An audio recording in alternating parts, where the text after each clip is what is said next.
दो आदमी जंगल में आग जला रहे थे। एक का नाम कोरा था और दूसरे का नाम थेवन।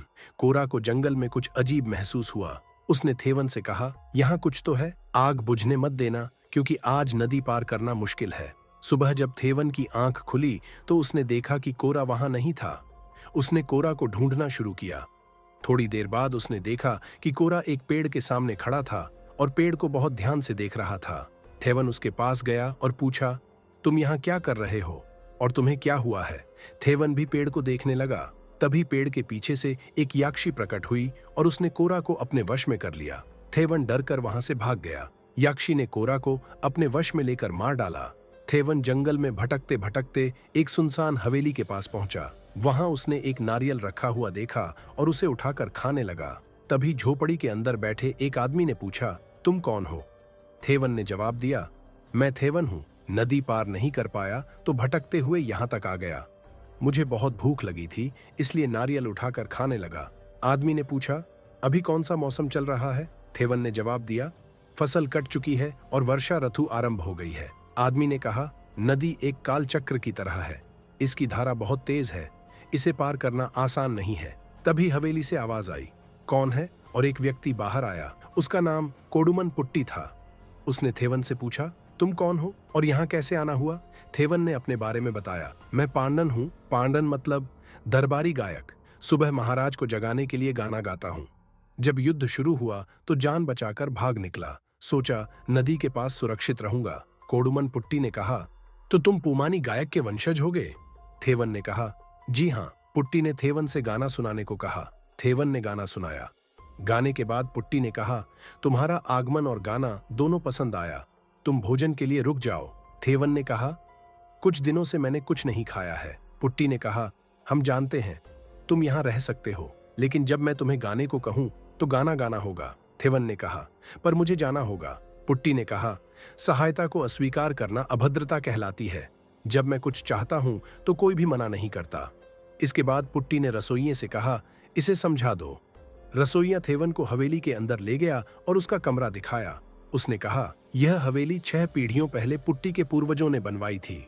इसे मायानूर के प्रसिद्ध कारपेंटर ने बनाया था। रसोइये ने थेवन को दक्षिणी भाग दिखाया और कहा, यहाँ किसी को आने की अनुमति नहीं है। उसी समय हवेली के ऊपर वाले कमरों से अजीब आवाजें आने लगीं। थेवन ने पूछा, यह कैसी आवाज है? रसोइये ने कहा, हवेली के बहुत से कमरे सालों से बंद हैं, इसलिए ऐसी आवाजें सुनाई देती हैं, तुम इन पर ध्यान मत दो। रसोइये ने यह भी बताया कि यहाँ पहले एक वैद्य रहा करता था जो खजाने की खोज में दक्षिण भाग में चला गया था। तब से वह कभी नहीं लौटा। यह कहकर रसोइया चला गया। रात को थेवन ने कोडुमन पुट्टी को गाना सुनाया। गाने के बाद जब थेवन खाना खा रहा था तो उसने भगवान को धन्यवाद दिया। यह सुनकर पुट्टी गुस्सा हो गया और कहा, यह सब तुम्हें हमने दिया है तो तुम भगवान को धन्यवाद क्यों दे रहे हो? थेवन ने कहा, मेरा वो मतलब नहीं था।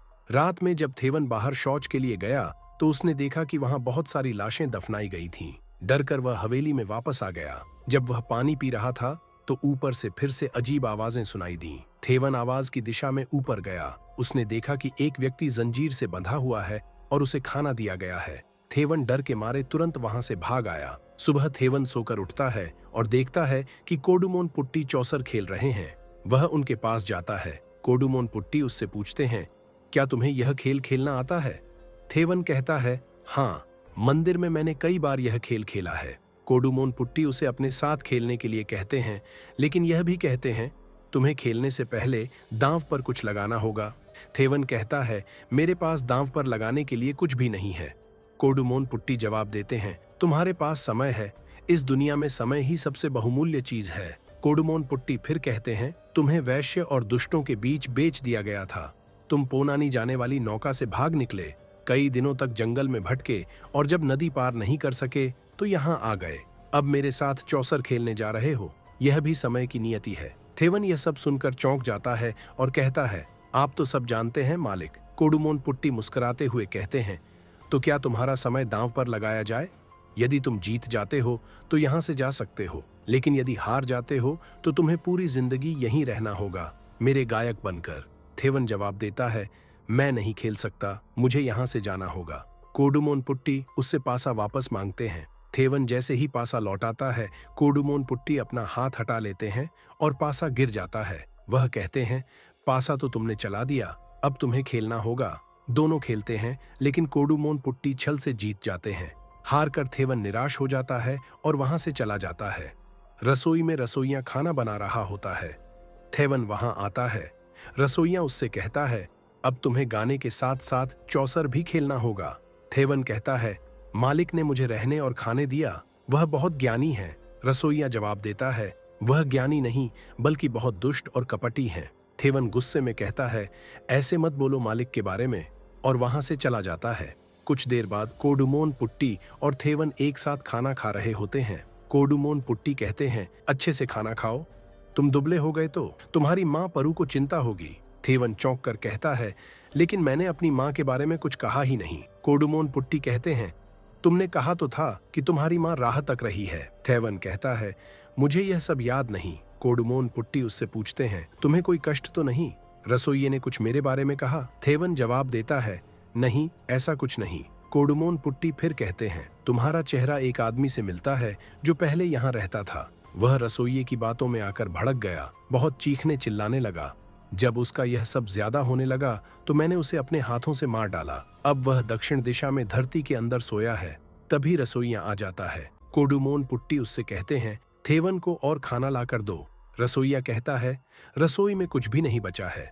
उसी समय उल्लू की आवाज आती है। कोडुमोन पुट्टी कहते हैं, उल्लू की आवाज मृत्यु का संकेत होती है, क्या तुम्हें मृत्यु से डर नहीं लगता? रसोइया जवाब देता है, नहीं। गुस्से में कोडुमोन पुट्टी उसका गला दबाकर उसे ऊपर उठाते हैं और फिर फेंक देते हैं। कुछ देर बाद रसोइया कुएं से पानी निकालकर पी रहा था। तभी थेवन वहां आकर पूछता है, यह कोडुमोन पुट्टी कौन है? मेरी माँ के बारे में कैसे जानते हैं? मैंने मायावी के बारे में सुना है जो गलत करने से नहीं डरते। क्या यह वही है और मैं कहाँ फंस गया हूँ? रसोइया जवाब देता है, तुमने जो सुना है वह सब सच है। अगर कोडुमोन पुट्टी के बारे में जानना है तो हवेली का इतिहास और महामंत्री चुड़लन पुट्टी के बारे में जानना होगा। रसोइया आगे बताता है, आज से बहुत साल पहले अथर्ववेद आचार्य चुड़लन पुट्टी ने घोर तपस्या कर देवी वाराही को प्रसन्न किया। देवी ने उन्हें एक जादुई पेटी दी। उस पेटी में जातन था। जातन मतलब पिशाच। देवी वाराही ने कहा कि यह जातन हर इच्छा पूरी करेगा, लेकिन बाद में पुट्टी ने जातन का दुरुपयोग किया। एक दिन नशे में पुट्टी था। जातन ने पुट्टी से कहा, यदि तुम मेरे मुख में देखोगे तो तुम्हें नरक दिखाई देगा। पुट्टी ने ऐसा किया और जातन ने उसकी आत्मा खींचकर उसे मार डाला। इसके बाद जातन ने पुट्टी की हवेली पर राज किया और उसके पूरे परिवार को मार डाला। बहुत से मंत्री जातन को मारने आए, पर कोई नहीं मार पाया। आखिर में इस परिवार के आखिरी वारिस कोडुमोन पुट्टी जातन को मारने आए। कोडुमोन पुट्टी अपने शरीर पर भस्म लगा रहे थे। तभी हवेली पर यक्षिणी आ जाती है और कोडुमोन से लिपटने लगी। यह सब थेवन छुप कर देख रहा था।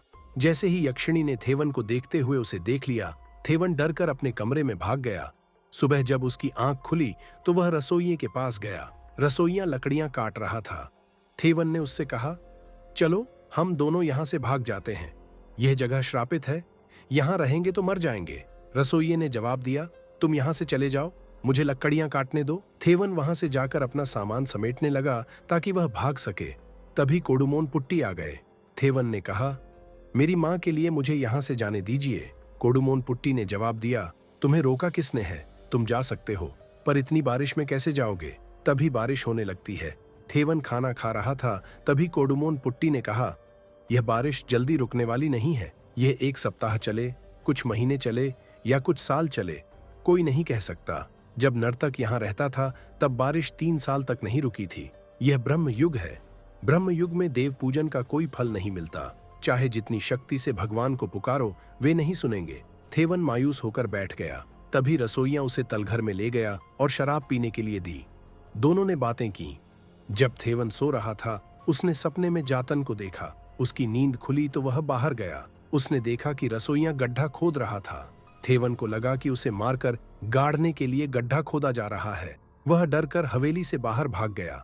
जैसे ही वह बाहर गया, उसके पेट में दर्द होने लगा और खून की उल्टी होने लगी। उसे समझ में आ गया कि यह सब कोडुमोन पुट्टी की माया है। वह वापस हवेली आकर कोडुमोन पुट्टी से माफी मांगने लगा। थेवन बेहोश हो गया। रसोइया ने उसे उठाया और जड़ी बूटी पीस कर दी, जिससे उसका दर्द ठीक हो गया। रसोइया ने थेवन से पूछा, तुम्हें याद है तुम यहाँ कब आए थे? थेवन ने कहा, हाँ, कुछ दिन पहले। रसोइया ने पूछा, कुछ दिन या कुछ महीने? फिर उसने पूछा, तुम्हें अपना नाम याद है? थेवन सोचने लगा। रसोइया ने पूछा, अपनी माँ का नाम तो याद होगा? थेवन ने जवाब दिया, मुझे कुछ याद नहीं आ रहा। मुझे समझ नहीं आ रहा कि मुझे क्या हुआ है। रसोइया थेवन को हवेली के ऊपर वाले कमरे में ले गया। उसने कहा, यह लाश घर के मालिक की है, वह भी यहाँ फंस गया था। धीरे धीरे उसने अपना नाम और लक्ष्य दोनों भूल गए। थेवन ने लाश को देखकर पूछा, अगर यह कोडुमोन पुट्टी है तो नीचे कौन है? रसोइया ने जवाब दिया, यह किसी और के भेष में जातन है, यह चलती फिरती मृत्यु है। यह अपने पास आए व्यक्ति को अपने वश में कर लेता है। कुछ समय बाद वे दोनों लाश को गड्ढे में गाड़ देते हैं। रसोइया ने थेवन को बताया, हम खुद ही इसके पास आए थे और फंस गए। इससे बचने का एक ही तरीका है। हवेली में एक कमरा है जहां अखंड ज्योति जल रही है, उसे बुझाना होगा। थेवन ने पूछा, वह कमरा कहाँ है? रसोइये ने बताया, बड़े कमरे के नीचे अनाज भंडार के नीचे एक दरवाजा है, वहां ताला लगा है। दरवाजे के छेद से झांक कर देखा जा सकता है कि अखंड ज्योति जल रही है। जातन इसकी रक्षा करता है। थेवन ने पूछा, दरवाजे की चाबी कहाँ है? रसोइये ने कहा, पूरी हवेली देख ली लेकिन चाबी कहीं नहीं मिली। थेवन ने कहा, चाबी कोडुमोन पुट्टी के भेष में जातन को पता होगा, हमें उससे पता करना होगा। उसने कोडुमोन पुट्टी को चौसर खेलने को कहा। कोडुमोन पुट्टी ने मना कर दिया। थेवन ने कहा, मैं कुछ भी दांव पर लगाने को तैयार हूं। पुट्टी ने जवाब दिया, तुम्हारे पास दांव पर लगाने को कुछ नहीं है। थेवन ने कहा, चाबी है मेरे पास। यह सुनकर पुट्टी ने अपनी कमर के पास चाबी ढूंढनी शुरू की। थेवन को समझ आ गया कि चाबी पुट्टी के पास है। कुछ समय बाद थेवन और रसोइया ने योजना बनाई। थेवन ने कहा, चाबी कोडुमोन पुट्टी के भेष में जातन को पता होगा। थेवन ने कहा, मैं चाबी लाता हूं, आप मौका ढूंढिए। पुट्टी के भेष में जातन को मारने के लिए शराब और मीट से भर अंतिम भोजन तैयार करिए। रसोइये ने कहा, तुम चाबी लाने में कोई गलती मत करना, मैं तुम्हें बचाने नहीं आ पाऊंगा। यह कहकर रसोइया खाना बनाने चला जाता है। रसोइया जब खाना बना रहा था तभी कोडुमोन पुट्टी वहां आ गया और उसका गला दबाने लगा। वह गुस्से में बोला, तलघर से शराब निकालकर उसे देने की हिम्मत कैसे हुई? रसोइया माफी मांगने लगा। पुट्टी ने गुस्से में कहा, जब से वो यहाँ आया है मेरी दिनचर्या में दिक्कत हो रहा है, उसके लिए एक गड्ढा खोद लो। यह कहकर वह वहां से चला गया। रात को जब पुट्टी सो रहा था, थेवन चुपके से उसके पास गया और चाबी ढूंढने लगा। तभी पुट्टी की नींद खुल गई और उसने थेवन का गला दबाकर उसे मारने की कोशिश की। उसी समय रसोइया कमरे में जाकर अखंड ज्योति को बुझा देता है। ज्योति बुझते ही पुट्टी की सारी शक्तियां खत्म हो जाती हैं। पुट्टी को यह समझ में आ जाता है कि दिया किसी ने बुझा दिया है। वह अपनी कमर के पास चाबी ढूंढता है, लेकिन उसे याद आता है कि जब वह रसोइया के पास गया था तब रसोइया ने चुपके से चाबी चुरा ली थी। थेवन और रसोइया उस कमरे में पहुंचते हैं जहां एक बार पुट्टी अपने शरीर पर भस्म लगा रहा था। वहां उन्हें देवी वाराही की पेटी मिलती है जो चुड़लन पुट्टी को दी गई थी। रसोइया कहता है, पुट्टी के रूप में जो जातन है वह अभी दुर्बल है, हमें सूर्य निकलने से पहले उसे इस पेटी में बंद करना होगा। वे दोनों जातन को खत्म करने की योजना बनाते हैं। जातन जो पुट्टी के भेष में था रसोइया से कहता है, मुझे तुम जैसा नीच कुल में पैदा हुआ व्यक्ति मारेगा। इस पर रसोइया कहता है, मैं कोडुमोन पुट्टी का खून हूं। जातन चौंक कर कहता है, लेकिन मैंने कोडुमोन पुट्टी के पूरे परिवार को खत्म कर दिया था। रसोइया जवाब देता है, कोडुमोन पुट्टी का उसकी दासी से एक पुत्र भी था और वह मैं हूं। इसके बाद रसोइया और थेवन मिलकर जातन को खत्म करते हैं। रसोइया जातन को जला देता है। जैसे ही जातन जलने लगता है वह पुट्टी के शरीर से बाहर निकलकर छुपने की कोशिश करता है। रसोइया उसे कहता है, बाहर निकलो, आज से मैं तुम्हारा मालिक हूं। फिर रसोइया पुट्टी की वह अंगूठी निकालता है जिससे जातन को नियंत्रित किया जा सकता था। थेवन रसोइया को चेतावनी देता है, यह अंगूठी मत पहनो, जिसके पास यह शक्ति होगी वह बर्बाद हो जाएगा। इस पर दोनों में लड़ाई होने लगती है। तभी हवेली में आग लग जाती है और पूरी हवेली उनके ऊपर गिर जाती है। थेवन किसी तरह बचकर बाहर निकलता है और थोड़ी दूर पहुंचता है। तभी रसोइया वहां आ जाता है और अंगूठी के लिए थेवन से लड़ने लगता है। लड़ाई के दौरान रसोइया की नजर थेवन के कानों पर पड़ती है और वह देखता है कि उसके कानों में बालियां नहीं हैं, जबकि थेवन हमेशा बालियां पहने रहता था। रसोइया समझ जाता है कि यह असली थेवन नहीं बल्कि जातन है। असली थेवन तो हवेली के मलबे में दबकर मर चुका है। डरकर रसोइया वहां से भागने की कोशिश करता है, लेकिन तभी वहां कुछ अंग्रेज आ जाते हैं और रसोइया को गोली मार देते हैं। अंत में थेवन जो जातन है अंगूठी पहन लेता है।